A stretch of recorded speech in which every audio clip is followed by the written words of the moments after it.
Hello, and welcome to Movies We Dig, the podcast about film, antiquity, and everything in between. I'm Colin McCormick. I'm Elijah Fleming. And I'm Christy Vogler. And today we're talking about Spartacus, Gods of the Arena, a 2011 Starz television miniseries and prequel to their other series, Spartacus, Blood and Sand. And also joining us today in the arena is super special guest Liv Albert, host of the podcast Let's Talk About Myths Baby, and author of Greek Mythology, Gods, Goddesses, and Heroes Handbook, as well as the cocktail recipe book, our personal favorite, Nectar of the Gods. Welcome, Liz. It's great to have you back on the show. Yay! Thank you for having me. Well, it's always great when we get people more famous than us on the show. So that's really what we're most excited about. Isn't that everyone? I'm pretty sure that's everyone else, Colin. Well, yeah, it's a great, being on the bottom is a great place to start. So we'll start with our guest, Liv. What is your experience with Spartacus? Either I'm going to get this confused, Gods of the Arena or Blood and Sand. I almost said Blood and Arena or Gods and Sand. You could just add words, really. What's your experience with the show, and did you dig it? Well, my experience with the show, I have seen this particular season of Spartacus because I do just call it the Gannicus season. I have seen it a comfortable 4 times all the way through. It is how I became friends with my fellow podcasters, another group in this antiquity world, Ancient History Fangirl, when they just decided to that this was the first thing we were going to do as friends, is watch the first episode of this, which, if you recall what the first episode of this is, is it the best way to make new friends? Not totally sure, but it worked. And we joke about it to this day. So no, I absolutely love this series, way too much. Our group chat is called the Gan Club, with a picture of Gannicus holding bottles. So I'm not going to pretend I don't have good experience and perhaps problematic love of this particular season. I have a lot of experience with it. Excellent. Oh, dear. Oh, and yes, I guess the answer is I definitely dig it, to clarify. Yeah, we just need that for legal, they need to hear those words. Right? No, I do. Otherwise, it's not admissible otherwise. How about you, Christy? Colin? Well, no, I think Colin should go first, because Eli and I have already talked a little bit about our so personal this histories. is my first time talking with everybody about this show. I've seen the first season, and this was the first time I watched this miniseries. I went through a whole roller coaster, because at first I think I started out definitely not digging it, and then by the end I kind of was having a reckoning of maybe do I just need to get over myself? Is the problem me? Am I just approaching at this wrong? And so it sent me down this whole introspective kind of roller coaster of just trying to figure out maybe I'm just viewing this wrong. I need to just change my mind frame, and maybe I'll dig it more. I never quite got there by the end, but I would say mixed, partially excavated from me. How about you two? Raj?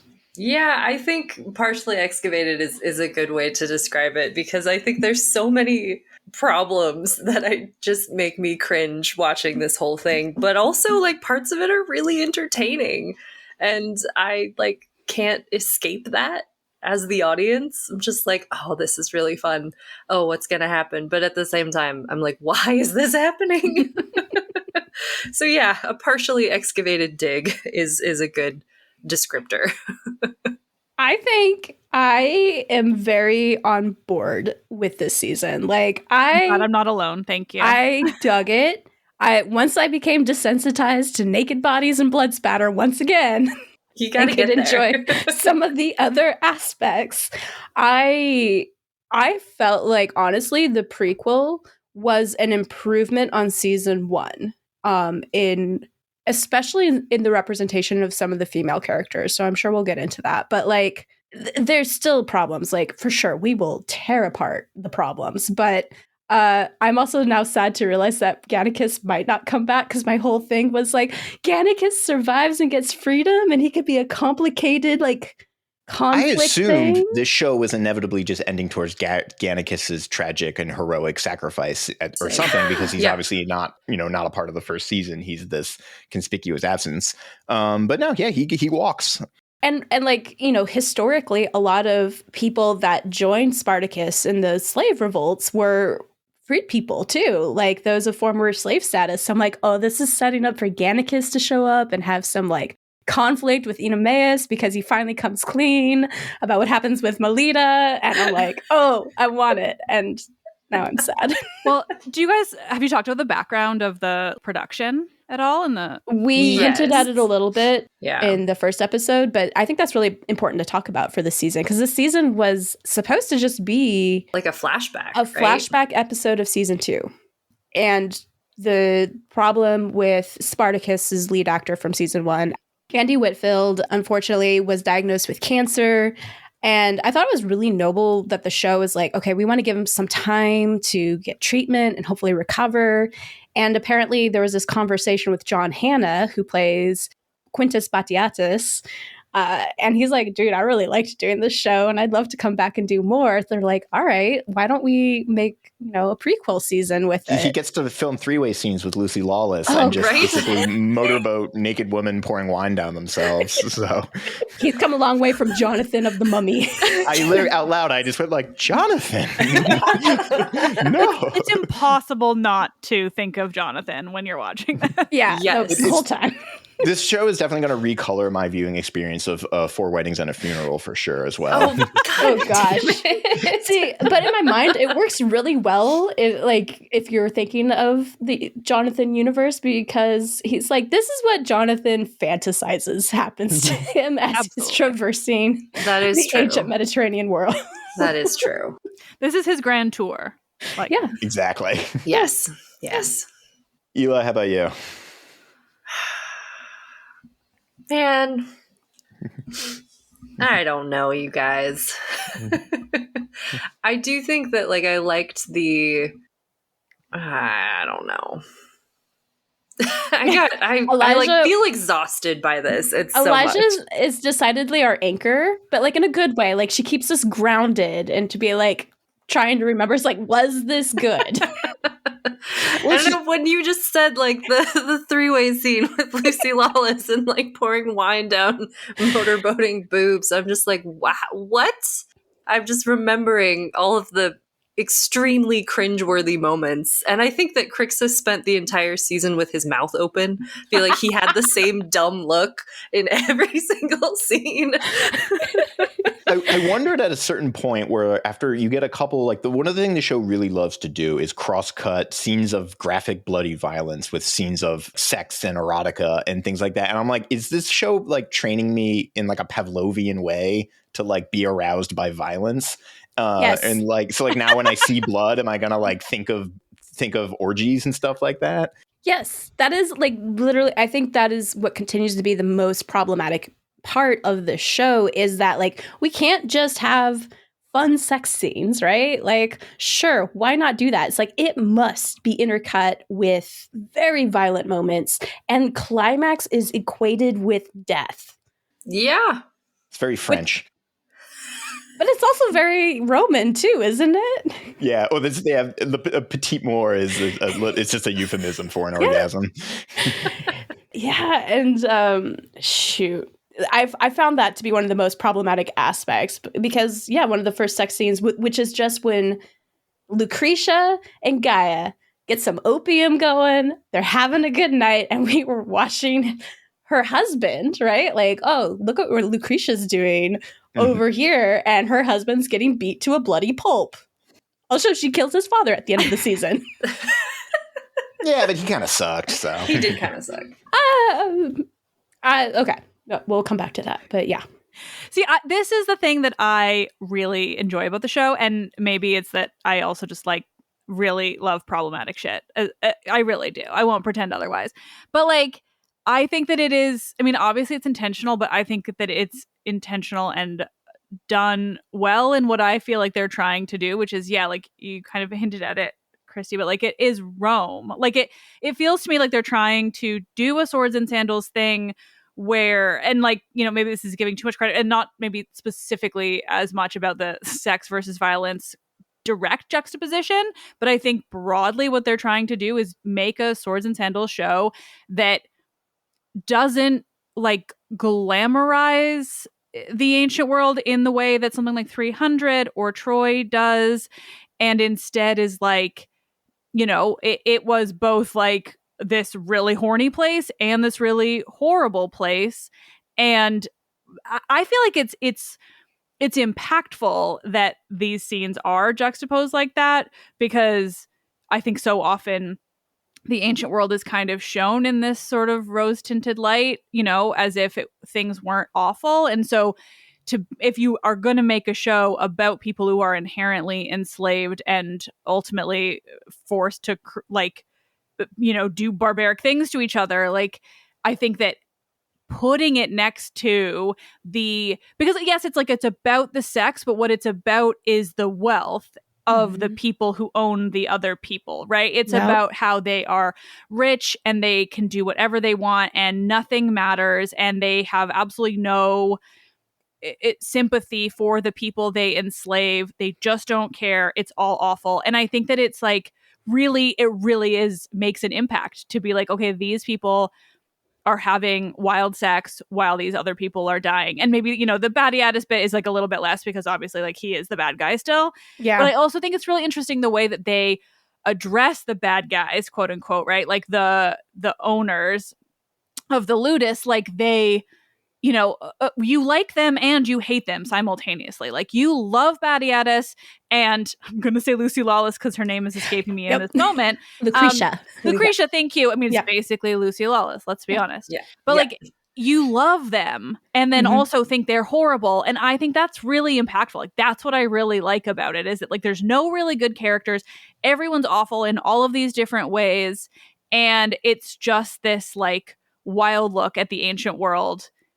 And yeah, I don't know, that I really enjoy those bits, and like they are problematic. I won't pretend they're not, but I think they work. No, I think I agree. I like one of the parts that I do actually find really interesting is the treatment of enslaved people who live in this extremely controlled world where they are just property, and the realities of that, and like how, some gladiators who are slaves might find meaning in their work. But I think it was Onomaeus and Melita were having a conversation. He says, like, this was my calling. I found so much love in being a gladiator. And she's like, yeah, I don't have that. I am a house slave and I'm a woman.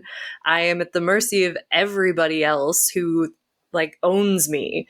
And that even that difference in between two different slaves' lives, I think it was really, that part I think is an impactful. Yeah, I like that you use that word. I was just going to say that one of my favorite quotes from Melita was, she says at one point, I think after she'd been forced to have sex with Gannicus, she's talking to Oenomaus and says, some acts cannot be avoided when stripped of choice. And I felt like that was just a perfect line to kind of sum up the lives of people, of like, you still have the very real emotional concerns of like, this feels like a betrayal to my husband, but I was absent any real choice of it. How do I live with that? And as the sort of the framing device of the whole show is the scene at the end of season 1 where Badiatus and Lucretia are getting killed. And I'm like, oh, right. This whole season is basically setting up like that they have created such a toxic house that it would lead to the largest slave revolt in Roman history, right? That they sort of have driven everyone to this point that there would be a sort of revolt on such a massive scale. Yeah, this is set 5 years, apparently. It is. I mean, it's kind of because I guess like everybody's sort of waiting for Spartacus to show up, but for the gladiators, kind of like you were saying about Oenomaus and that conversation, like most of them seem really into the idea. Like Asher in particular, he's like really sold on the idea of becoming a famous gladiator. Like they're very, pro gladiator dumb and joining the brotherhood and all that kind of stuff, which at a certain point made me wonder, I'm like, is there a deep irony in like a Spartacus show that's like pro slavery?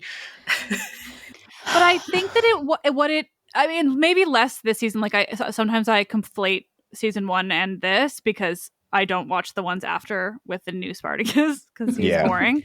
But like, but I think that it's like they address the way, it's not so much I think the pro slavery so much as it is looking at how people adapt when they are forced into these situations. I don't think Asher is a great example because I think Asher is like, I mean, one of the most I think that I think he is a good example actually in that he is looking at what he can get and just like going to make it work for himself. He's not remotely a likable character, but I think that he is a good example of that type. Like I think what they do fairly well is look at all the different ways that certain types of people handle the situation that they're put into. And like, I think this season's interesting because it shows Crixus at his beginning point, because then you have the comparison to Crixus in season 1 where he's like, he's that, right? He loves it. And then in this, we get sort of how he got to that point. And I mean, it's a lot of like, I mean, it's like Stockholm syndrome type stuff and like all these different things where your brain can like just adapt to horrors that it is being forced into. And so I think it is interesting to look at that because, I mean, season 1 does it well where it's, you know, the comparison because obviously Spartacus is coming in with all of his trauma and like bringing the trauma out in more people. And it's like a little bit less so in Gannicus's season, because I will call it that. But I also think at the same time, like this season was very intentionally meant to be like not lighthearted, but comparatively lighthearted, you know, in an interesting way, and maybe try to like amp up that different side of it before they come back with the Spartacus of it all. Yeah. No, I'm thinking also about like the last kind of, or one of the last scenes where Gannicus like gets his freedom and he's like, you know, he wins the Primus and he gets his freedom and they like actually let him go, and he leaves just like this crowd of men behind him and the gates like close them in, and it was like it was a really like stark separation in between this one person who gets to leave and all of these other people who all think that that might happen to them, and like how likely is that really? You know, he didn't even want to free Gannicus at that point. He was kind of like coerced into it. But it's that weird hope of like, oh, that's also going to be me, or I'm also going to like win that lottery ticket, right? And I think so heartbreaking. Yeah. It's a weird case of tokenism almost, right? Like that's what keeps so many people aspired because they think they get to be the one like Gannicus. And like that was just it. It's like I'm so used to with these 2 seasons of like the daily grind that even if you're like winning, how much do you have to win before you get to that point? You know, it keeps you going, right? Like otherwise I think that was my question too of, you know, the first season seemed so cruel in so many ways, but if you step back and think about it, it's like, yeah, what finally drives people enough to be like, I'm not going to live this way. I'm going to risk rebelling, which could result in the life of not just my life, but everyone in this household of slave status. Like what drives you to that point to make that decision? And I think that's why I'm so torn about this series, because it comes back to that question of, I love that this is the first series we've talked about that's really from the slave's perspective in the ancient world. Like, I can't think of any other series that's really tackled that. But at the same time, it doesn't even happen. Like, you know, everyone thinks of Spartacus, they think of the military leader. They spent 2 seasons or a season and a half at least, like thinking about Spartacus as the slave. And sorry. Go ahead. Well, I was going to say, well, if I'm like to be the naysayer, like I wonder if part of that is just because the thing that this show really loves more than anything else is gladiator fights. And part of the sort of the reluctance to get into sort of the post-rebellion thing is it's just like, well, just more gladiator stuff. Like, because my kind of thesis on what this show is in a way, because at first I was thinking like, well, this is a very weird bit of like historical reception. And I'm like, you know what? It's actually not historical reception. It's basically like WWE kayfabe, like that mindset and mentality, the kind of heightened reality and the suspension of disbelief, the sort of excess of it all, right? The way the crowd, like it is, seems like if anything is being hearkened to in any of those arena scenes, it's like a wrestling match. Oh yeah. And then it's that, but filtered through a 300 lens. Sometimes literally, because it has the same like patina and aesthetic. And I made a note that like when the final fight, which I actually thought was really cool. I enjoyed the final fight. Yeah. When they like pour the oil on the ground and have a ring of fire, I'm like, that seems ridiculous, but I have been to an University of Iowa wrestling match and they have straight up pyrotechnics indoors. Like I felt the heat from the flames. And I'm like, this is a college wrestling match. And I think it bleeds not just into the fight scenes and the crowd, which is, obviously very like pro wrestling-esque, but even just with the way the narratives play out, that it's so like melodramatic. It's very soapy. It's all betrayals and affairs and scandals and things like that. And everything's dialed up to 11, and like none of it makes any sense. Nobody like behaves rationally or like a normal human being in this show, but like no, that's not the point. Yeah, No. exactly. That's not the point. It is that dial up, and then also it's all dressed in like the language of a Renaissance fair. And I want to talk about the way people talk in this show, but I don't know if you talked about it on last week. But we didn't spend a whole lot of time on it, but I feel like I noticed it even more in the prequel. That I was just like, why are you saying it that way? I think I figured it out. Like the trick is you have to like take a normal sentence. You have to use the fanciest word you can for a thing, and you have to strip it of all articles and possessive pronouns. So you wouldn't say like, could you please hand me your keys? You would say like, put keys in hand. That's like how you would say a thing like that. And then so it's all dressed up like that. And then also with the just vulgarity dialed up to 11, right? You never would say, you'd like present ass for ramming or something like that. Yeah. That is, but I mean, that's such I an feel like accurate that borrows, line. Sorry. Yeah, I feel like that borrows from graffiti too, though, right? Like, which gladiators in Pompeii, they were being written about in that manner, sort of. Yeah, but it's just that like that they cloak it in like kind of faux Shakespeare. Oh, fair. Well, see, I wish I'd looked into this before, but I didn't think about it until now. But like, I read that they were trying to do something that could sound vaguely like Latin. Like, obviously not, but like what I was thinking, because they like move a lot of the nouns like toward the beginning of their sentences, and so I feel like they do use more prepositions, and I was like, are they trying to make this sound like a weird Latin sentence? Yeah, I think subject. That's my favorite. Yeah, well, I kind of see that, and as weird as it is, I'm like, it sounds like somebody is like literally translating a Latin sentence, like word for word. Mm-hmm. And like, well, all right, I guess it like gets stuck in my head. Like I think about it, and it's like I hear it in normal words, and I kind of don't like it. Is it mostly just John Hannah doing it too? Like he's what comes Lucy to mind. Lawless does it a lot too. They all do it. They all do it, but that's John the other thing is good. Even the gladiators are like really kind of poetic in their framing of things. Yes. They have very like flowery language for very crass things. Yes. I wonder if I can find some quotes. Yeah, I do remember like one turn of phrase that I really liked, and I'll have to look it up again because it's like a labor that not even Hercules could perform, and I'm like, oh, I like that. Yeah. No, they have some good ones, I feel like. Mm-hmm. Yeah, and it was intentional. Like, I mean, I don't know. It is a little annoying, I agree, but I do appreciate that it was like an intentional attempt at sounding like Latin. Like, I think what I like about this show just is mostly in comparison to all the other reception that I've ever encountered. And that I think that, like, I'm not saying that they necessarily, ended up with something more accurate, but I think that they tried harder at accuracy than almost anything I've ever watched. Mm-hmm. Certainly than the big stuff that's out there. Like you can tell that they wanted it to be accurate, and I appreciate that. Yeah. Yeah. I'm thinking about Asher and his friend Dagon. Dagon, yeah, and how they they never say the word Latin, I think, but he's like, your mouth doesn't form our words. Mm-hmm. Says something like that. And I think that was really funny because they don't like name the language. He's just like, he can't understand you. Yeah, this Gannicus line. I'm sorry, I'm just copy pasting quotes from the show into the chat while Eli's trying to make a point. I desire blood and cries of our enemy. To return to shackle and lash. That sounds like a hipster bar, but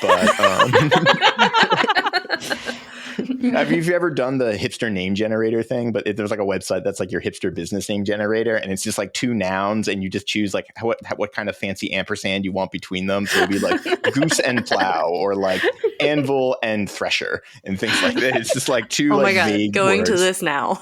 Yes. Oh, it's a lot of fun. I've named many a D&D bar after this. There you go. There you go. Spools and dinner. Cider and bread. Empress and egg. That's my favorite. That's going to be my brunch place. That's Empress got and the Zeus egg. connotations to it for me, and like Lita and the Swan kind of connotations. I don't know. She wasn't an empress, but like that's where I went. I feel like I've done mimosas at Empress and Egg. That sounds like a place. Yeah. Where were we? All right. I kind of want to talk about Gannicus. Please. Just because I think I went really back and forth on like, is he my favorite character?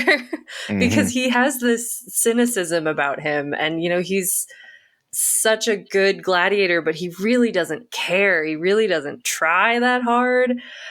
He's like drunk the night before big fights, and you know, they ask him like, what do you whose honor are you fighting for? And he's like, the House of Spartacus. And he's like, yeah, I can tell that you don't mean that. And I really appreciated that as somebody. It felt very realistic of just like, yeah, I'm good at this, but man, I don't really care. And you know, it's this deep impending doom that I feel like he's sort of staring into, like looking off the cliff and kind of like slipping around, like, am I just gonna jump?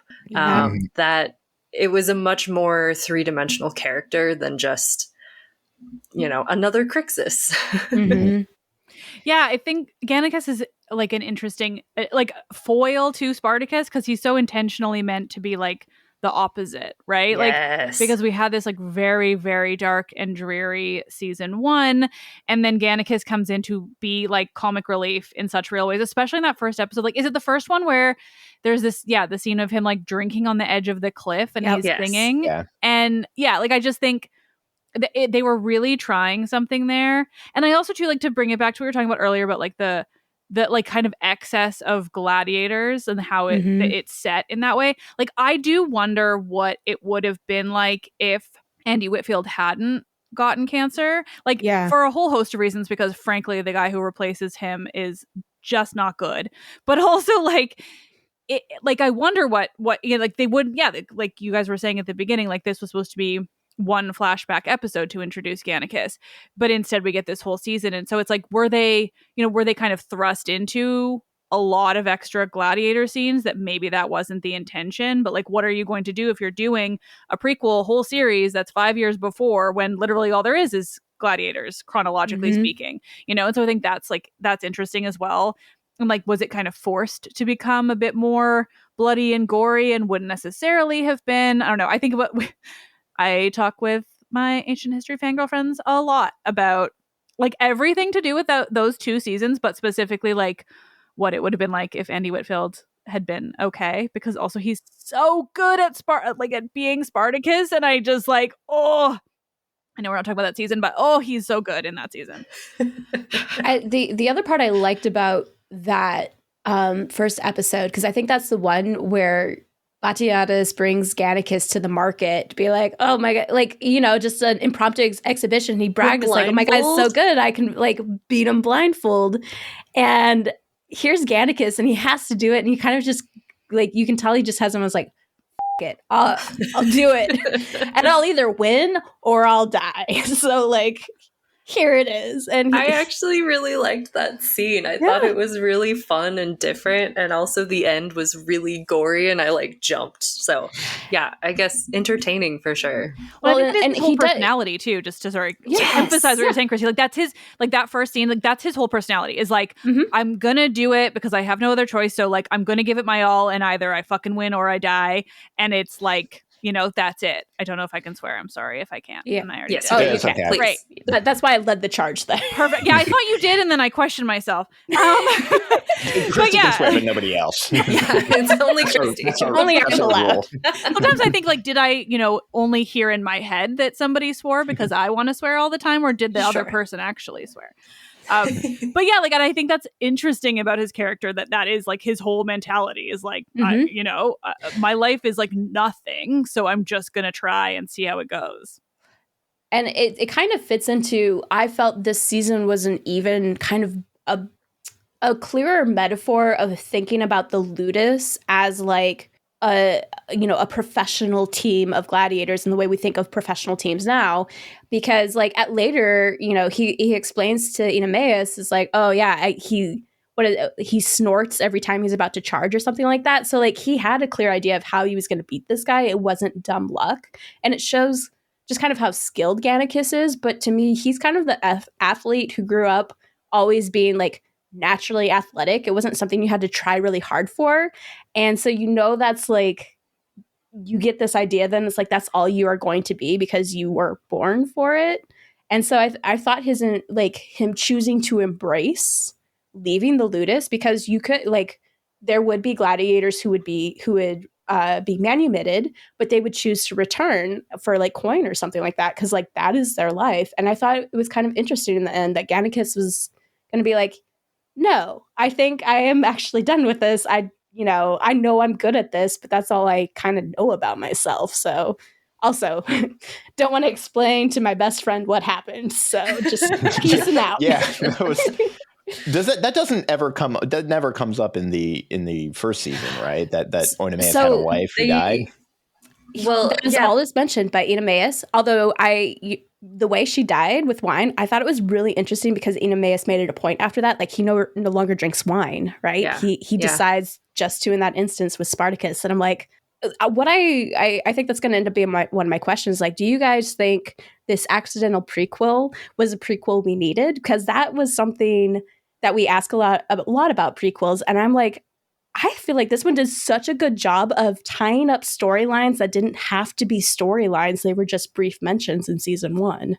And that was one of them. No, I agree. It is very much like victim of necessity, but for the sort of hand it was dealt, it could have been a lot. It could have been a lot worse. But Christy, as you were talking, you got me thinking, like, now I'm very kind of curious to know, like, what does Gannicus do with his freedom? Because like he's driven by this, kind of almost suicidal sort of approach to every, it's very 1 minute at a time. That's how he sort of goes through life. And then we know very little about him. Like he's a Gaul, I think that's all we get. And so like, we don't know his life before. He's Celtic. Yeah. Yeah. So like, yeah, like what does a guy like that do with freedom? Join the Spartacus rebellion in season 3. That's what I thought would happen. That made sense to me. He starts a wine bar. He goes hipster and starts a wine bar. After what happened to Melita? Well, he never stopped. Honeyed wine, no Molson wine. Yeah, there you go. He reminds me of like, I only just thought of this because there's a new version of the movie out, but if anyone has ever seen 1989 cult classic Swayze film Roadhouse, where Swayze is this like basically traveling rock star bouncer in like all the most extreme bars in the world, and he basically just kicks the crap out of drunk bartenders across the country. But I feel like Gannicus would do like would he be like would it be like Titus Pullo in season 2 of Rome, where he like just becomes a hired thug? I feel like he may not do anything violent, because I feel like this is so, it feels very like old school ancient literature that like Gannicus is maybe like not quite as deserving or doesn't really want his freedom because he, has this kind of suicidal thing going on and doesn't really think so much about the future. But there are other gladiators that we know like would maybe really do something with their freedom that are really, really after that. And Gannicus is the one who gets it, the one who doesn't maybe necessarily even want it. And so I think that maybe he would completely cut it off and like not do anything violent and just completely change that part of his life. Okay, I've got something in my head canon now. Okay. Melita's name means bee. Yes. So he becomes an apiary. Oh. They're coming back to the honeyed wine is the thing. He doesn't have to turn it into wine. But I realize you saying that I was going to say this anyway. Oh, I just realized you're wearing my shirt. Thank you. It was not on camera. Shirt. I love this shirt. I've had it for like over a year now. was a surprise. I no, so we like it's never occurred to me. But just talking about how Melita died, like and Oenomaus's name. Like, do you think that somebody learned a little bit of ancient Greek and they were like, we could do something with this? I don't know, but it's kind of sad. It is. Yeah. And then the honeyed wine bit, if her name is B, it's like, I know. well, there's so much happening there. Yeah. See, this show is ridiculous and has depth, and that's why I like it. Yeah. So one of the other things that so we have the introduction of quite a few characters, and this is me being like, I'm really glad this prequel exists. Unlike most prequels, I like this one because we get to meet Gaia, and I love Gaia. Because Gaia's amazing. Just your resident professional hedonist. Yes. And I find her relationship with Lucretia, unlike the relationship between Lucretia and Alithia in season 1, where like that one felt like the toxic masculine interpretation of female friendship of like no women are actually friends with each other. They're always sniping at each other. And then they totally changed that with Gaia. It's like Gaia is literally, yes, she is self-involved in some ways, but she really cares about Lucretia and she wants to see Lucretia be happy. And, you know, she does what she can with that, even if they don't always agree on the means. And I thought that was like such a better relationship between women. And because they also made it intentionally sexual, like they made it a sapphic love story. I saw so many YouTube music videos of Lucretia and Gaia. It's like, what was my favorite line that she said? I wrote it down. I would not deny myself such pleasures if presented again, yet necessity shift attention to cock, and a golden one at that. And I'm like, that is Gaia, and I love her. Yeah. But because if I felt like, even though I found the relationship between Lucretia and Ilithia so problematic, I kind of understood it more based on the trauma Lucretia has with her friendship with Gaia, because Ilithia almost makes the relationship sexual. She makes it overly friendly, like sticky friendly. And so you can see like Lucretia going back and forth of like, do I want this friendship to be like what I had with Gaia? And then she just gets really burned by Ilithia to the point that like she's so bitter, she just kind of goes down the dark path with her. And I thought that like what was such a problematic relationship between the women in season 1 kind of was redeemed with this relationship shown in the prequel season. Yeah. No, I agree. And can I just nerd out for a second? Because this just occurred to me. And again, I've seen both of the first and second season so many times. But just talking about depth and these names, like I've always noticed what Ilithia's name like sounds like, but now I'm realizing how, because she like stabs Lucy Lawless in the like pregnant belly, right? And so she's named for the goddess of childbirth. Yes. It also is how you say you're That's also how you say you're single in modern Greek. You say you're free. Yeah. I learned that while I was studying abroad. I'm like, yeah, that's how you say you're single. You're free. You're Ilithia. Well, and I guess it is, like the Ilithia is more like the it's not a very different spelling from the goddess of childbirth. But the sound is there in my head, and Well, and I don't actually. Do we know? Well, so and with Lucretia, if we're gonna play the name game, because Lucretia is sort of famously the paragon of Roman virtue in Roman history. That she's the chaste, loyal, dutiful wife in Roman fable, basically. So I wonder if that's a deliberate choice also for this character. Or I was like, do we actually know what Batiatus's wife's name was? Probably not, but I don't know. It was not named in the sources I looked at last week. We do know that Batiatus was the name of the house that Spartacus came out in. So that was accurate. And I liked that this season gave us very much Livia Drusilla vibes too, when she reveals at the end, it's like, at first I was just poisoning to you so that you would leave. Yeah. But you didn't stay away. So now it was a very like don't touch the figs moment. Yes. Yeah. No, on the topic of Gaia, I think her death was was a big surprise to me. Like I was like, he didn't kill her, did he? Oh my God, he killed her. And I think I have a lot of questions about Tullius too. But, yeah.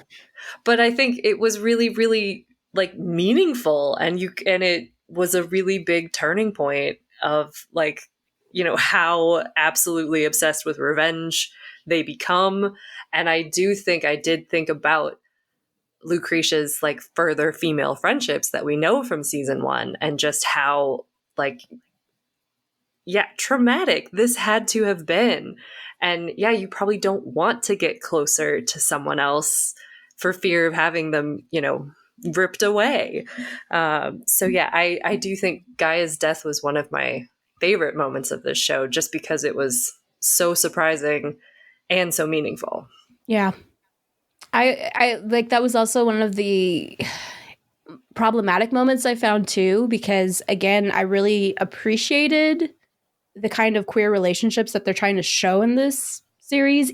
Whether or not that's accurate, that's a whole nother thing. But here we are once again, is like the queer relationship most pronounced in the show results in one of them dying traumatically. Sure. Or both of them in the case of season 1 with Barca and... Well, Barca also loses his partner in this one too. And Barca dies first. And Barca... in this season, I feel so bad for Barca. They did Barca dirty so many times. And he's so at the nice. At the very end when he's like, I'm going to join you soon, when Gannicus leaves, like, we know you don't. You get killed. And the worst part is, like, this is how they tied it in so well together, is like that, but that's what they said happened, right? Is that Barca was freed and he just left. This is now I'm getting like, is this show like actually an adaptation of Animal Farm, where these are like the boxers and the horses, the animals are getting like worked to death and disappeared off the farm to serve the system? But I think you're definitely thinking too hard about this, Colin. Yeah. That might be accurate for season 1 though. I don't know as much for this season, but these two go together quite a bit. So what else? Gosh, I was trying to write down like all of the storylines that seemed to come out. I liked that I hated Crixus season 1. And well, he's kind of a heel, right? That's his he's a heel. His idea of romancing women was not great. His hair makes him look like a Proud Boy, and it's so bad. I refer to that was my comment. That was my comment from season 1. Is like, why is he the most desired one out of the Ludus? Supposedly, I doubt it. And then the prequel's like, let us explain. I watched the prequel first because when Jen and Jenny like wanted to introduce me to the show, they were like, okay, well, chronologically, like this comes first. We're going to start with it. And so I often have trouble like trying to figure out like what would it would have been like if you were actually watching that as like a later prequel. But I do think Crixus is like a really impactful difference between the prequel and season 1. Cause like, he's Proud Boy Crixus in season 1. He's really difficult to deal with. And then the prequel comes in, you're kind of like, oh, like, actually, I guess I can see how this happened. Like, it's, I see it. And I see how you became this way. And like, what led you to become the like really, really obnoxious Proud Boy of season 1. Yeah.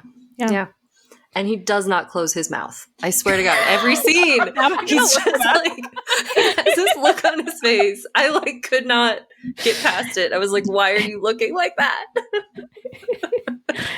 Oh gosh. And I also liked how we get the background story of, like, I thought Crixus was given more depth. His relationship with Lucretia is given more depth. And I think it also did a good job of explaining like how she eventually just becomes so possessive of him. Because again, I think she's seeking the relationship she had with Gaia. And she starts out at the very beginning where she's like, I would never, bed a slave or whatever it is she says. Yeah. And then, her art, because really if this season's anything, it's the sort of villain origin story for Lucretia and Batiatus. Mm-hmm. Yeah. I will say, like, my impression of Batiatus changed in no way. Like, daddy issues, I'm like, I presumed already. Remarkably consistent. He's just more fun in the prequel. But like nothing about him changes, but you're just kind of like, oh, you are ridiculous in an enjoyable kind of way. Yeah. I will say, like, I thought it was fun that they played up the fact that, like, him and Salonius were friends, and then you get to see the start of the rivalry. I thought that was really smart. That was fun. I am, like, I think just required to point out that the budget in the prequel was considerably bigger, and Salonius, thank you for reminding me of his real name, because I do call him Curls. And his curls not ear thing. I'm incapable of calling him anything but Curls. His hair in the prequel is so good. It is. I was like, man, the wig work on this guy, and the fact that he kind of looks like Michael Bolton. But I can see that. I see that. Yeah, actually, for a second, I thought it was Michael Bolton. I'm like, man, they got Michael Bolton for this. And look at those curls. Yeah. I actually thank you for saying that name. I just had like frantically texted Jen and been like, what is Curls' real name? Because I didn't want to Craig Walsh Wrightson is the actor. Who spends all of his he spends all of his winnings from the games on product. Yes, and naturally. And create, what are they called? Cultists. Cultists. But then 5 years later, he's really not doing well because his curls in season 1 they're just not the same. They're not the same. It's the drought. It's that drought. Yes. Yep. He is just not doing anything for him. I don't know how curls actually work. My hair is so straight. Well, curls like that those are rolled every I was going to day, say, right? those are not real. So it's irrelevant. I mean, also to get them in such perfect rows. Yeah. Not a natural and also look. to be so blonde at that age. Not a touch of gray. We should get a whole prequel series just on his hair. Yes. And the poor slave who I kind of wish somebody would say do something, because that seems like the kind of thing like somebody would comment on. This is how you know you're in a sort of kayfabe suspended reality situation, because nobody says anything about a guy who looks like that.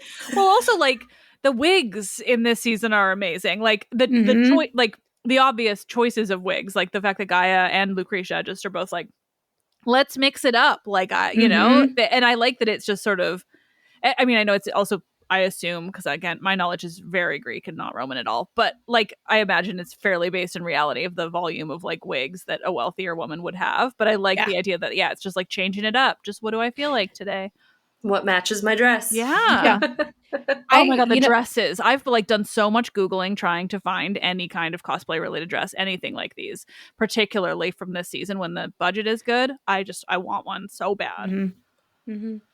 Yeah. I will say it's still, actually, I thought these costumes were better because the last ones were so plunging neckline all the time. Yes. What was it? Bosoms? Something bosoms. Heaving bosoms? Heaving bosoms everywhere. A lot of heaving bosoms. Absolutely. Well, this actually kind of leads me to a question. I don't know if you talked about this last week, or last episode, or whatever it was, but the way this show very much wears its influences very upfront. I think it's super apparent in the first season, which is like, we're just doing 300 again, right? Like they're dressed like 300. The camera effects, the sort of digital veneer that's put over everything. The slow motion. Yeah, the way they do that, like it will be slow motion and then rapid cuts or rapid camera jumps. That's all like, from the 300 sort of. The blood hitting the screen too. Yes. The splatters. Yeah, excessive blood spatter. But because my also thought about this one is like when I said that this isn't a sort of work of historical reception, it's really just receiving popular media about Rome. And this is like super apparent where you do have heavy doses of 300, which I guess was the most recently popular and biggest sort of sword and sandal adjacent thing. And then to a lesser extent, Gladiator. And Clash of the Titans would have been like the year before, I think. Was fairly big.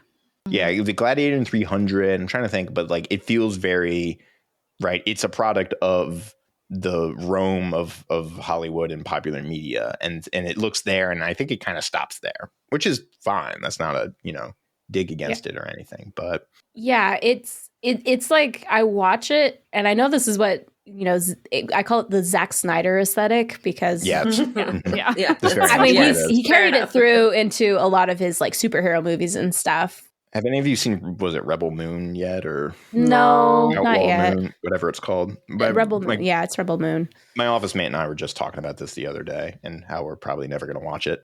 I don't seek out a lot of Zack Snyder, I have to say. He's Yeah. not proven himself to be worth that. No. No. And it's like that's just what's hard about this series, I think sometimes is like, is this supposed to be artsy? And sometimes it is kind of artsy. And I like some of the transitions that fade from one scene to another and they keep like a person in focus or something like that. Some of those are kind of cool.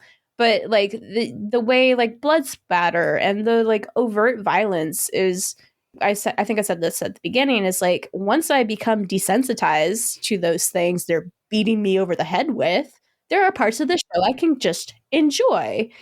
But, you know, that's kind of the problem too, right? Like that's the problem with a series about slavery that is hyper violent, is we are then as the audience have to be desensitized to it. We have to be okay with it to enjoy the characters, to enjoy the story. And is that a good thing? Like, should this be entertainment for us? So, I mean, I agree completely, but I also do think that they do a fairly nice job of when they're doing that, still then immediately reminding you of the horror. Like, because they don't ever step away from the fact that these people live horrific lives. So I like it definitely you are forced to become desensitized. So that is certainly an issue.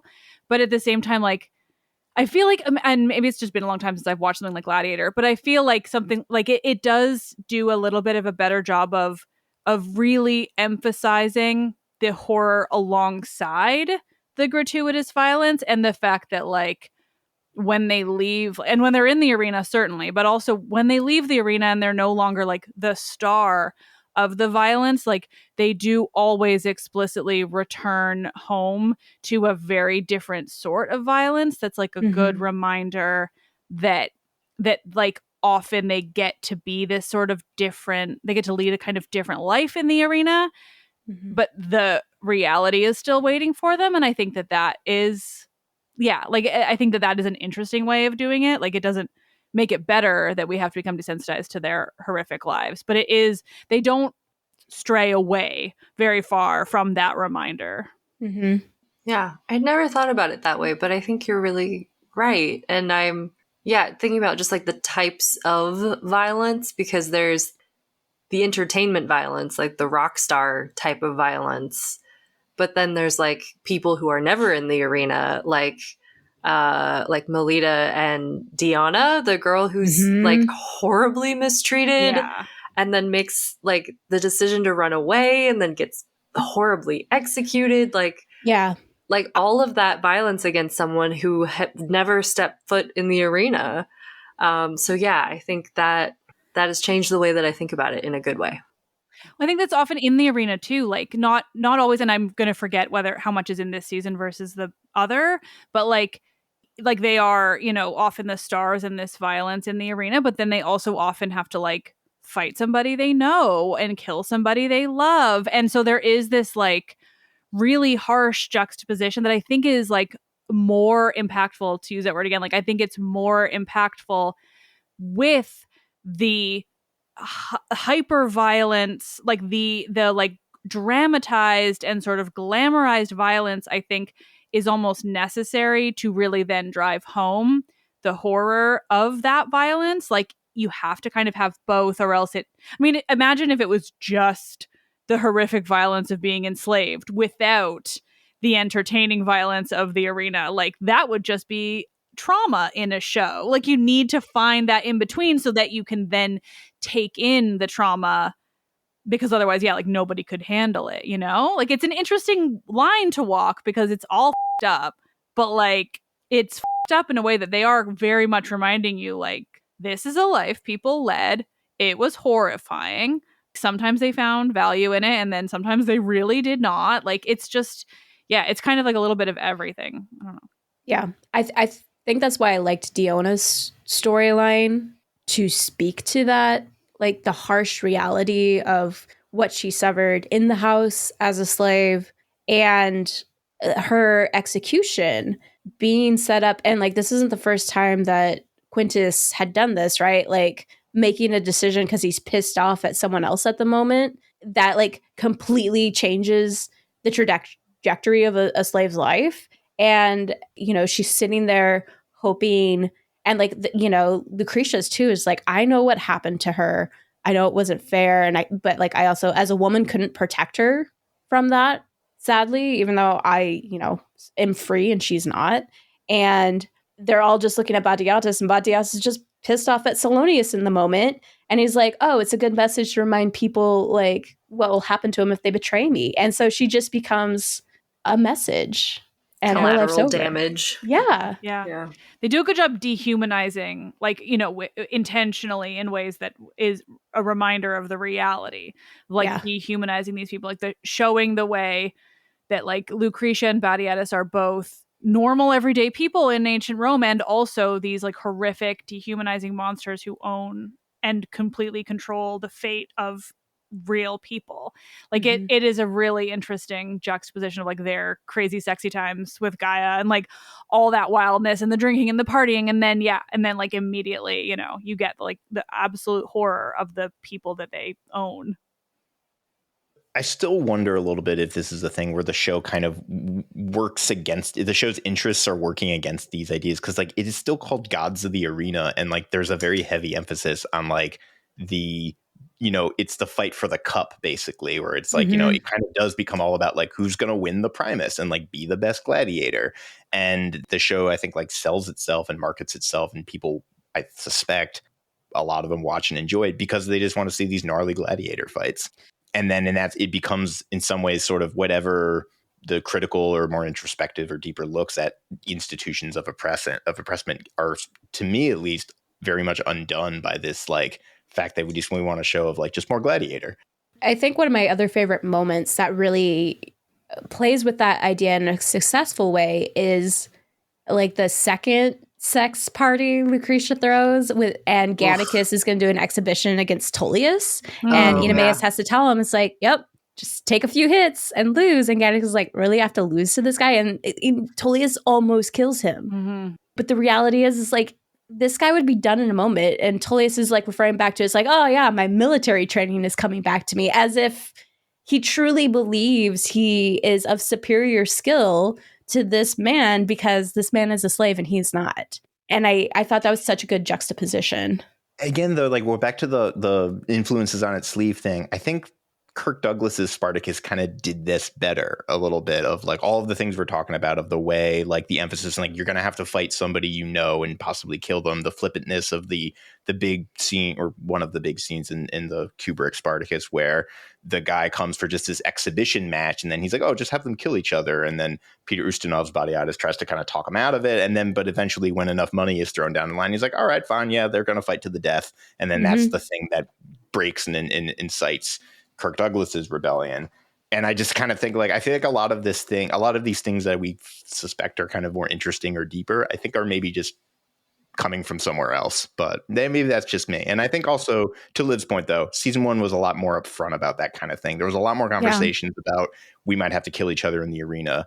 And this is also, I think, kind of hindered in that because we know all of these main characters are going to be alive come season 1. So we can't have Barca fight Crixus or Eunomaus fight whoever, right? Yeah. Gannicus is the one that's like, oh, like, I really thought Crixus was going to kill Gannicus at the end, but yeah, I kind of did too.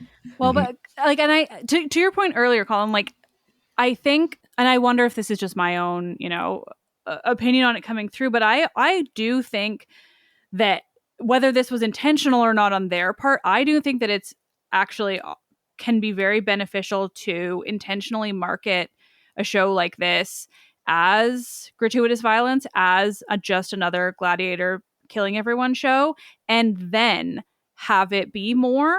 Because if you market it as a show about the horrors of enslavement and the realities of that, like I mean, one, not a lot of people are going to watch it, like just from a capitalism standpoint. But I also think, like, I'm just thinking about this in the way that I have sometimes marketed my own episodes, where I want to reach a certain type of person. So I'm not going to lead with the fact that I'm going to blow up the idea of Atlantis, for example. Like, I'm going to lead with the fact that Atlantis is a cool and interesting thing we all want to learn about, right? And then I'm going to, then I'm going to introduce the idea that actually it's nothing at all and it's all super problematic and dangerous. Like, so I think that, like, and again, like, I don't know if I'm giving them way too much credit for this, but I do think that it is beneficial to market a show like this, get a bunch of like angry white guys who want to see that, and then throw at them the horrors of what actual ancient Rome is like, right? Like,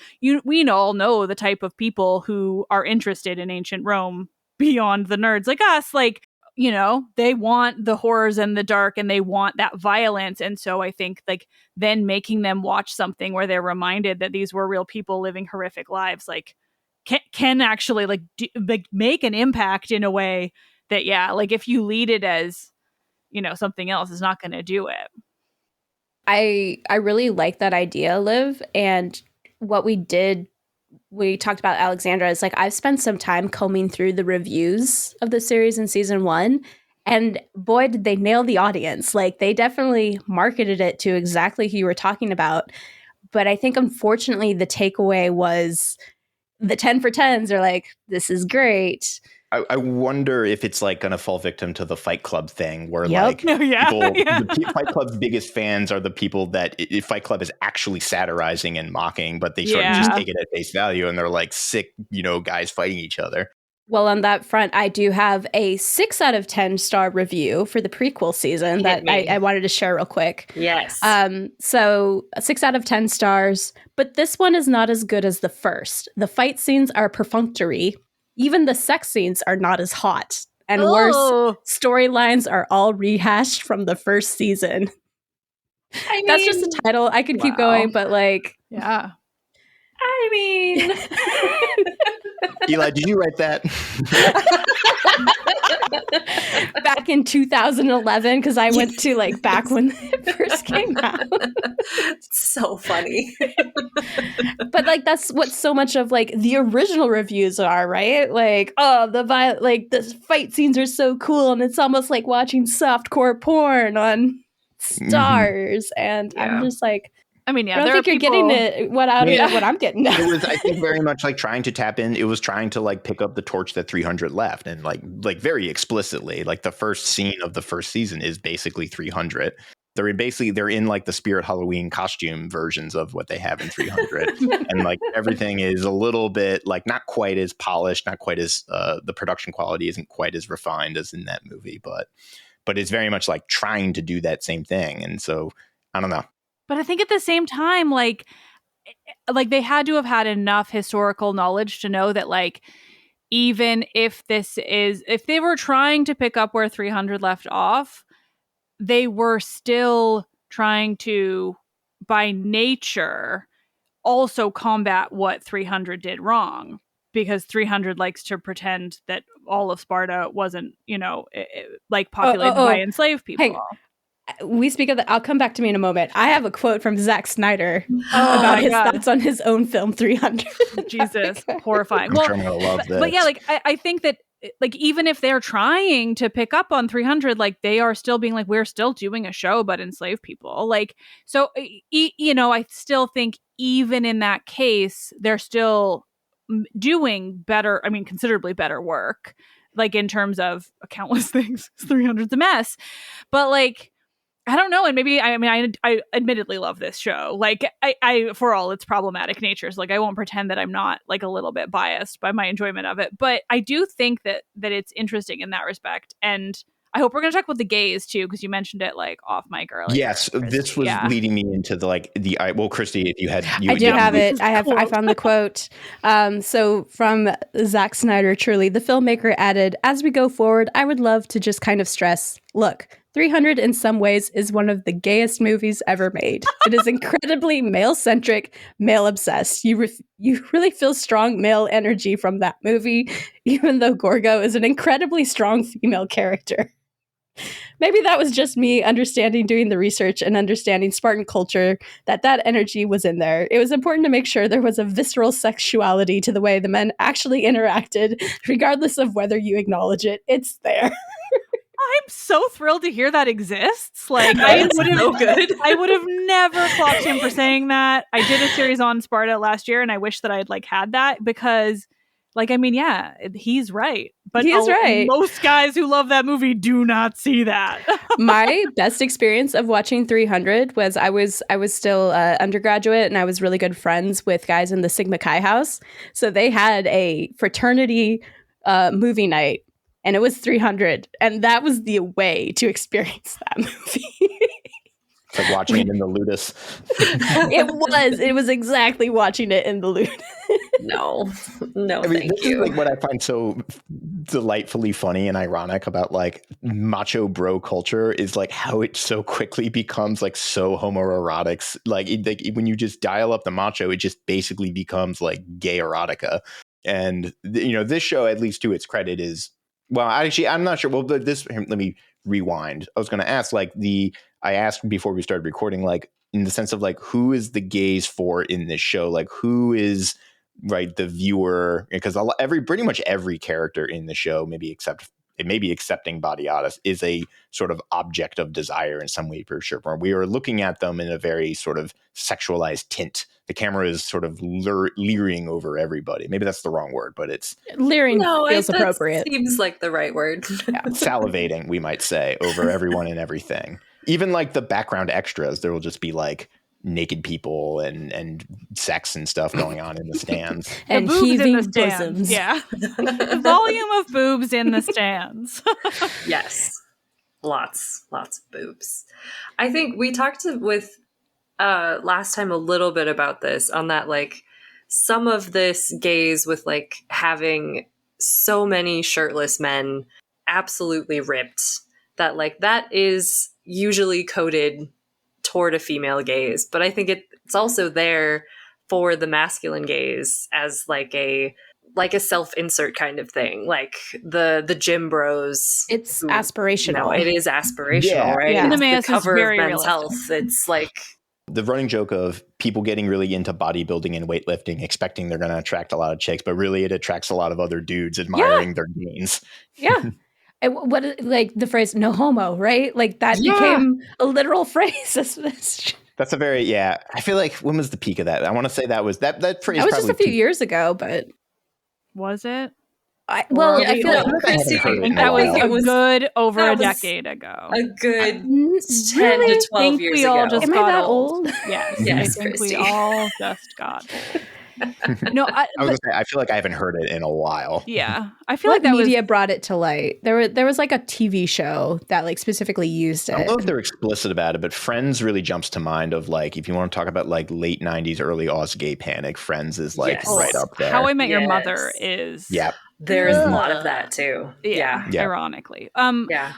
To the Spartacus of this though, like I do want to say, I think that the homoerotic nature of this show is very intentional, like very on purpose. I think that I feel like the gaze is kind of for everyone in an interesting way, and I think that they like went with that.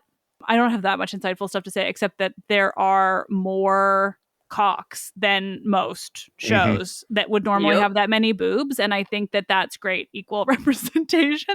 Like I think that alone is like evidence that they were not, I think that they were aware of what they were doing, like they were making it like, nah, this is not just for the straight guys at all. Mm-hmm. Yeah, I agree. I think it's a very equal opportunity kind of gaze. Or Absolutely. They still code it as heteronormative because, like, I remember from season 1 when Ilithea is going to pick the gladiator she's going to sponsor, right? It's her gaze specifically to, like, have all the men remove their sublaria. Is that right? Their loincloths, I call them diapers. Yeah, that thing. And so it's like her being like, oh, him. But it's like, but we're all staring at a lineup of penises now. It's great. It's very rare in, I don't even want to say Hollywood because I don't know how American this was, because I know it's like pretty Australian. But like it's very rare, and that alone to me feels like a weird win. Like it's just, for every boob there's, I mean, I would say it's probably like 1 to 2 And maybe that's fair because boobs come in pairs. You know? Just like real life. Completely agree. But I think that it's just so shockingly abnormal comparatively that it's just like, oh, this is nice. I'm just thinking like, hey, if we're counting individual boobs, then that seems right. Exactly. A 1-to-2 ratio is appropriate. What is it? Honest Trailers does a little side series called By the Numbers. I need them to go through Oh the my Spartacus God, series yeah. now and Oh by my the God. numbers figure Oh my out God. the number of would boobs be- versus cocks that are shown in. I feel like that's like a joke in what is it, Knocked Up, where the guys in Seth Rogen's house are like creating a master database of like every time you can see nudity in a film, and then somebody is like lists like 5 other sites that already do that. Yeah. I bet this archive exists somewhere. Oh, if you I'm care to look. sure. I'm sure it was references someone we we've went to all high made. school with. Yeah. Speaking of high school, I think there's been a number of we all just got a little bit old references in here. That Knocked Up was the next one. So thank you. I just had a horrible realization of how old that movie is. Yes. It's about to turn. It's going to be able to drink, I think, in the United States pretty soon. No, that's probably worse already than I in thought. Montreal. Oh gosh. So the other character I wanted to talk about and then bring that back into like how this story felt more like about a team dynamic, like a professional team dynamic, was the arrival of Titus Batiatus, the father. And I know that like, he was very unlikable in some respects, but it's like, but he's unlikable through the eyes of his son for the most part. Yeah. So like, does that mean I do like him? And in terms of his relationship to the ludus and to the actual gladiators, to me, it was like, that was a really interesting look at the transition between professional coaches and like their approaches to like handling players. And if you think about, he feels like a guy who'd be like, it's all about the fundamentals. We got to like, you know, like, and we have to have integrity when we did these things. Yeah. But like, that's his son though, right? Like he wants to turn this into a business to rise his own status. So like his dad feels like a coach who like wants his players to succeed. Mm-hmm. And Quintus feels like a team manager who is just making the moves to make the money, right? Like, and so I thought that was really interesting. And the other aspect of this was Asher's storyline and how like he's pretty hateable in season 1. And like, I'm surprised they like jacked that up even more for this season. But you also saw and like how unfair of a position he had been put in, and that like the mark was forced upon him for doing a task as a slave he was demanded to do. And like he even realizes like, I'm not being able to take the oath. This doesn't feel right. It still happens to him. And he is ostracized, even though he's now supposed to be part of the Brotherhood. And I thought that was another good dynamic. Like I compared it to like getting your I don't know. I went to a school where I had a letterman's jacket. So like I got my letter my freshman year. That was really cool playing soccer. But like I've been in enough soccer politics to be like, oh, that's the coach's kid. Should they really be on the team? Should they really get the letter and things like that? And it gave me so much team vibes that it's slightly culty, a lot of hazing, but like you still have such a strong sense of camaraderie with the people you're with, even though you hate them half the time, like sometimes. Yeah. Trauma bonding. It is trauma bonding. Yeah. So I liked it for those changes. And I thought I liked Quintus because he was kind of this representation of, this ideal of this is what we really play the games for. The blood and sand, and which is kind of what the players have bought into, right? Yeah. Well, and Titus wants to sit in the stands, right? He wants to like sit with the crowd and like cheer along with everybody else. And he's like, he has the love of the game, I guess. And like Quintus has the love of the money. So that tracks. Yeah. So I thought that was a good tradition. It's all about sitting in the pulvinus for Quintus. Yeah. Right? Yeah, it is. So I liked that his dad showed up. Like I said, it's like, I already presumed daddy issues, but I actually liked that dad showed up because it showed kind of the different relationship I just also liked that from the slave perspective too, is like how drastically can your life change just in a change of paterfamilias, right? Like we can't. Folks were going to be sent to the mines, Yeah. right? If they didn't do well enough. And he's like, no, we're not doing that. Yeah. So yeah, that's horrifying as always. Now, do we want to say anything about Vettius and Tullius, the bad D-bads of I don't understand how Tullius wielded so much power. money? I'm just presuming money if he's building an entire arena for the... He's like a mobster? Like, what is it? What is he? Because, he wasn't a magistrate, right? Because they had the magistrate there. Maybe a tradesman? Because, like, the excuse they end up saying is, like, he had to leave for business in Antioch. I'm assuming, like, just a really wealthy dude. Yeah, owns a bunch of butcher. I guess he's just organized crime or something. Yeah, I can see that. With my very minimal to non-existent knowledge of Rome, I always just assumed he was super rich, just all money. He's got money. He wants Gannicus. He wants to kill Gannicus, but he wants Gannicus. Yeah. You know what? He just wanted Gannicus. Everybody wanted Gannicus, and so much is resolved. Christy, tell us how you really feel. You know what? I'm on board with Liv over here. It's like, this is the Gannicus season, and I am here for it. So. 100%. 100%. It's impossible not to love Gannicus. Yeah. Also, the only likable character from season 1, Enemeus, even more likable this season. Oh, is he ever? I do love him. He's so good. I love that he's our little connection to 300 too. Yes. Peter Mensa. I mean, I think, again, not by accident. Oh no, I was going to say I have a favorite moment when we're ready. Oh yeah, take it away. I really enjoyed the Primus fight where they're in the circle of fire, and I think my favorite part is when Gannicus wins and he like spins around with the spearhead and shoves it in that guy's mouth, and it just like tears his jaw apart. That was great. The guy with the gross teeth. Christy just made you know what? I can put up with all the violence sometimes, but it's like I will cringe in reaction every time. Oh, yeah. I mean, I like definitely squirm and cringe, but I was like, damn, that was cool. The last fight was really well done, actually. Like, I enjoyed that as much as I could.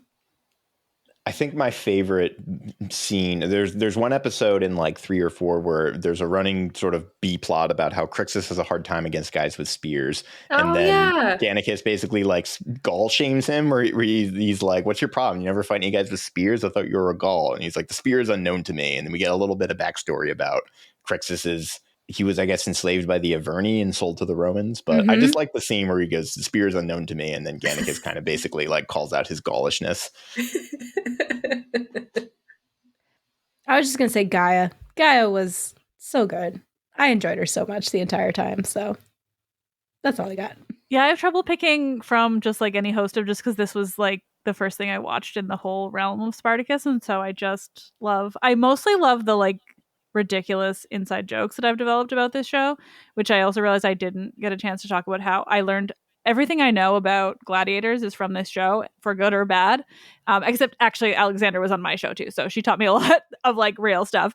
But my favorite type of gladiator has become the retiarius, purely because I call them Mr. Nets, and I find great joy in talking about Mr. Nets and curls and like basically just like the dumb stuff I've established about this show.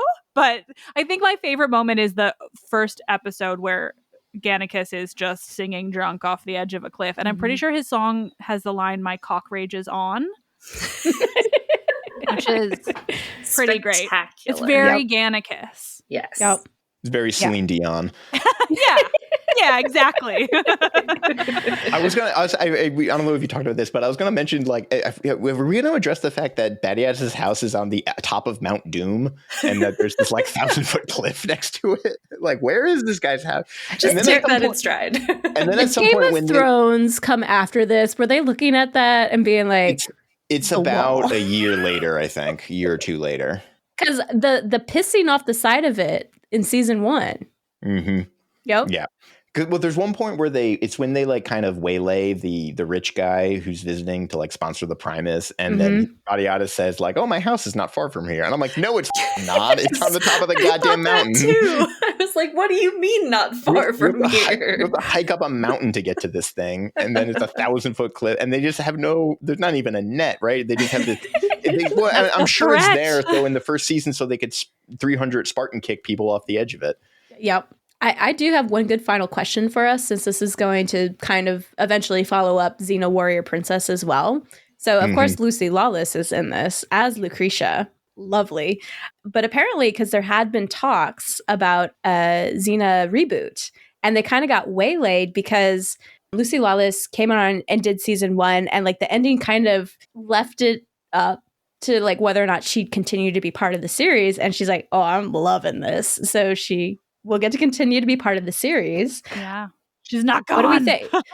What do we wish for? Are we glad she continues with Spartacus, or do we kind of wish just really quick? The Lucy Lawless because you reminded me, because we just recorded our episode on Xena, and we were talking about like Xena's very camp, and this is kind of also very camp in a different way. But for some reason, I'm way more on board with Xena's flavor of camp than this. And part of my struggle with the show was trying to reconcile that. And then at the end of the day, it might just be like, you know what, it's not for you, and that's cool. I feel like it's 90s camp versus more recent camp. Like it's just the nature of like 90s feels so far removed, and the technology is so far removed that like it does definitely reach like a different type of camp.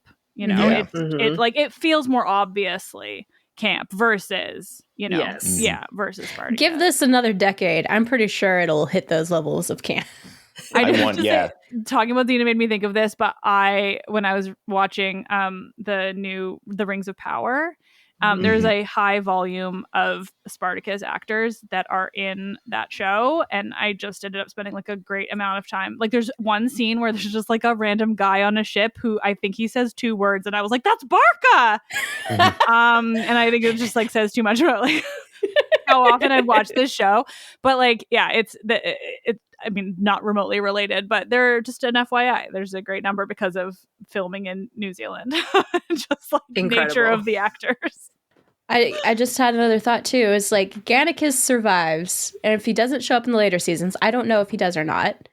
They are rebooting Spartacus with the House of Asher, because give that more story.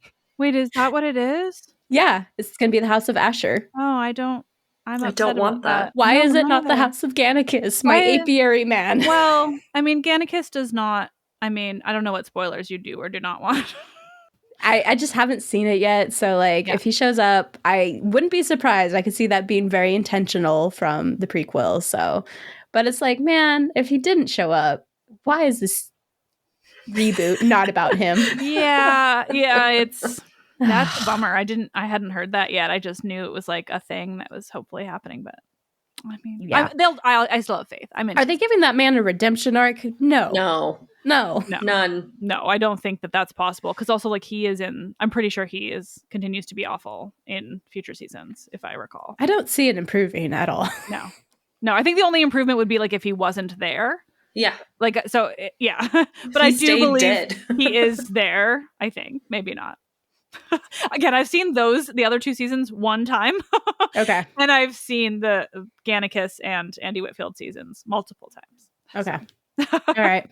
I'm reading a press release about this. Let's see.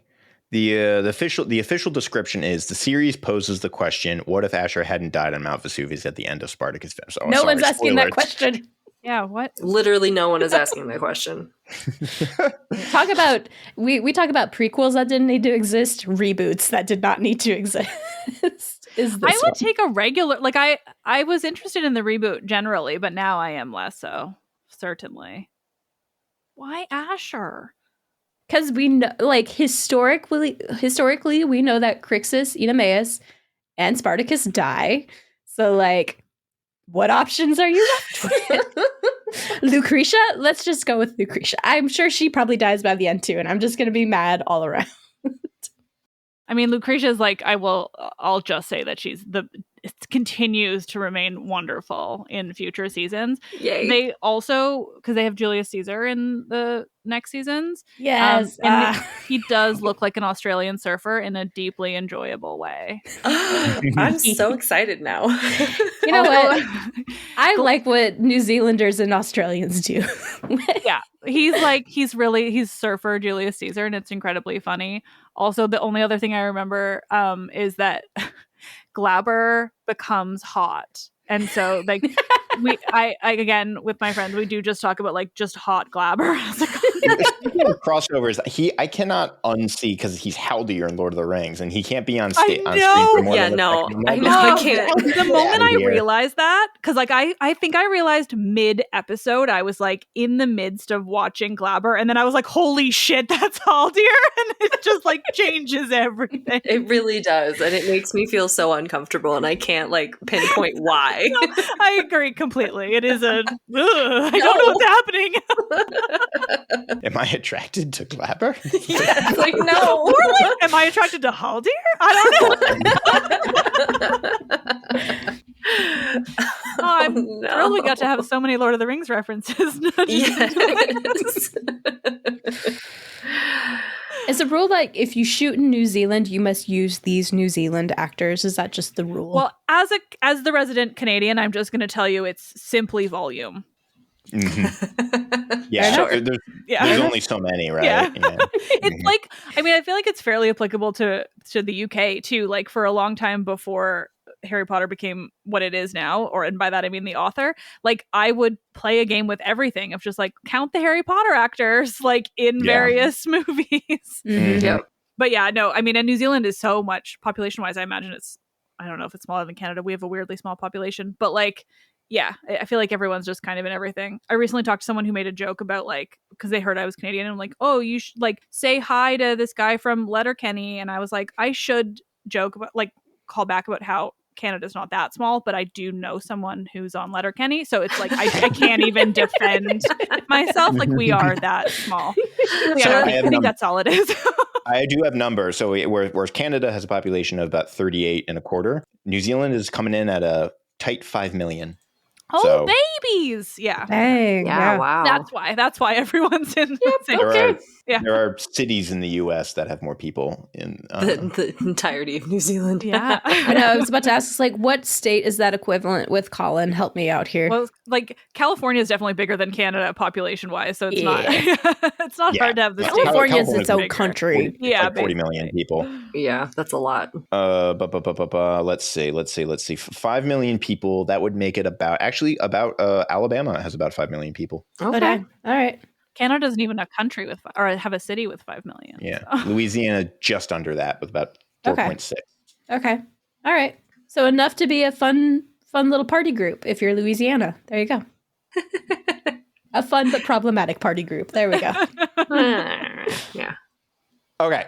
Should we call it there? I think so. Yeah. Okay. Liv, thank you so much for joining us. If listeners want to hear or read or see more from you, where can they do that? What a great question. I never have a good answer. Everywhere. My podcast is called Let's Talk About Myths, Baby, and is available wherever. The volume of episodes now rivals the population of New Zealand. So you have lots. That's not true, but it's over 500. So like fractionally, it's pretty interesting. There's a lot to catch up on. And yeah, my books are also available wherever you buy books. So, and just like everything's Myths, Baby, if you want to find me places. Excellent. All right. Well, as always, listeners, you can find us wherever you stream your podcasts. You can follow us on social media at Movies We Dig and find us on movieswedig.com. And we will be back next episode to talk about more Spartacus. More Spartacus. All right. Glory. Bye, everyone. Bye. Bye.